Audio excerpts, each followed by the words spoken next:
حضرت سیدہ عائشہ صدیقہ رضی اللہ تعالی عنہا فرماتی ہیں کہ جب رمضان کا آخری عشرہ شروع ہوتا تو رسول اللہ صلی اللہ علیہ وسلم اپنی کمر جو ہے عبادت کے لیے کس لیتے تھے، خود بھی رات کو اٹھتے تھے اور ہمیں بھی جگاتے تھے۔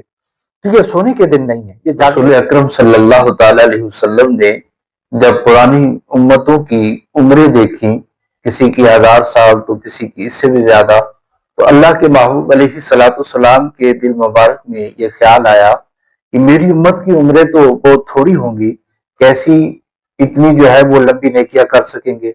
اللہ تبارک و تعالیٰ نے لیلۃ القدر عطا فرمائی۔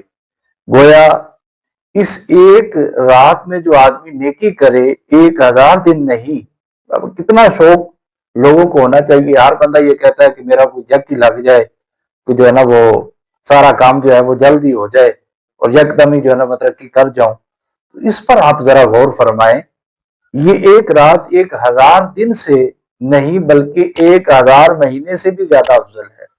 تو یکدم آپ کی نیکیوں کی جو لیمٹ ہے وہ 1000 ماہ تک چلی جاتی ہے۔ تو یہ کتنی بڑی جو ہے وہ فضیلت کی بات ہے کہ میرے رسول صلی اللہ تعالی علیہ وسلم خاص جو ہے وہ توجہ فرماتے تھے۔ اور اس رات کے حوالے سے یہ رات کب ہوئی اور کب ہونی ہے، حدیث میں ہے کہ رسول اللہ صلی اللہ علیہ وسلم نے ارشاد فرمایا اسے رمضان کے آخری عشرے میں تلاش کرو۔ گویا یہ 5 راتیں ہیں، 21ویں، 23ویں، 25ویں، 27ویں اور 29ویں۔ ان راتوں میں اس رات کو تلاش کرو، لیلۃ القدر کو۔ اس رات اللہ کے فرشتے نازل ہوتے ہیں آسمان دنیا پر سے، زمین پر اترتے ہیں، حضرت جبریل علیہ السلام انہیں لے کر آتے ہیں۔ اور وہ فرشتے کیا کرتے ہیں؟ جو بندہ اس رات میں اللہ کی یاد میں موجود ہو اور جو بندہ اللہ کے ذکر میں موجود ہو، جو بندہ اس رات اللہ تبارک و تعالیٰ کی بارگاہ میں کسی طور پر بھی حاضر ہو، فرشتے اس شخص کے لیے جو ہے وہ دعائے مغفرت کرتے ہیں اور اپنی بارگاہ میں التجائے رحمت بھی کرتے ہیں۔ اور ایک روایت میں یوں بھی ملتا ہے کہ فرشتے اس سے مصافحہ کرتے ہیں، ہاتھ بھی ملاتے ہیں۔ تو دیکھیں نا یہ کتنی بڑی سعادت کی بات ہے کہ انسان عبادت کر رہا ہو، فرشتے اس کی زیارت کے لیے آئیں۔ ہمارے صوفیاء فرماتے ہیں کہ اگر کوئی بندہ پکا پروگرام بنا لے عبادت کا تو فرشتے کئی بار اس بندے کی زیارت کے لیے آیا کریں گے۔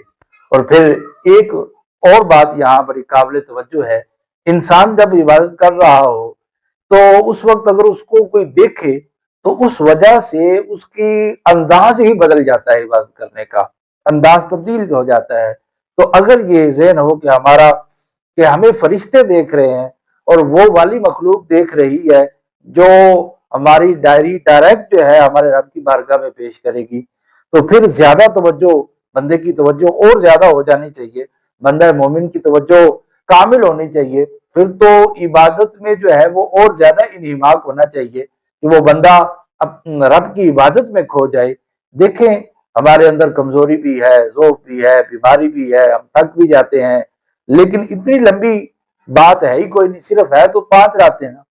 حضرت سیدہ عائشہ صدیقہ رضی اللہ تعالی عنہا فرماتی ہیں کہ جب رمضان کا آخری عشرہ شروع ہوتا تو رسول اللہ صلی اللہ علیہ وسلم اپنی کمر جو ہے عبادت کے لیے کس لیتے تھے، خود بھی رات کو اٹھتے تھے اور ہمیں بھی جگاتے تھے۔ تو یہ سونے کے دن نہیں ہے، یہ جاگنے کے دن ہے۔ ویسے بھی درویش فرماتے ہیں کہ رات پوے تے بے دردانو نیند پیاری آوے تے درد مندانو یاد سجن دی ستیا آن جگاوے۔ تو یہ وقت خاص ہے اللہ کی عبادت کے لیے، تو اس میں آپ نے ضرور توجہ دینی ہے۔ اور یہ جو فرمایا گیا کہ فرشتے نازل ہوتے ہیں، تنزل الملائکۃ والروح فیہا بإذن ربہم من کل امر سلام، تو یہ اللہ کے حکم سے فرشتے جو ہے وہ آتے ہیں اور ہر کام کے لیے اور ہر خیر کے لیے آتے ہیں۔ اس میں ہمارے مفسرین نے لکھا اس میں تمہارے لیے پورے سال کا فیصلہ ہے، تمہیں کیا دیا جائے گا، تم نے کیا حاصل کرنا ہے۔ تو اللہ تبارک و تعالیٰ کی بارگاہ سے اس کا معنی یہ ہوا کہ پھر تو یہ لینے کی رات ہے، ایسا نہ ہو کہ فرشتے تشریف لائیں اور رب کی بارگاہ میں سے پیغام کرم لے کر آئیں اور جن کے لیے آئیں وہ سو رہے ہوں تو وہ آرام میں ہوں۔ تو یاد رکھیں خیرات اسی کے پیالے میں ڈالی جاتی جس کا پیالہ سیدھا ہو، اور اگر پیالہ ہی سیدھا نہ ہو تو خیرات پیالے میں نہیں آیا کرتی۔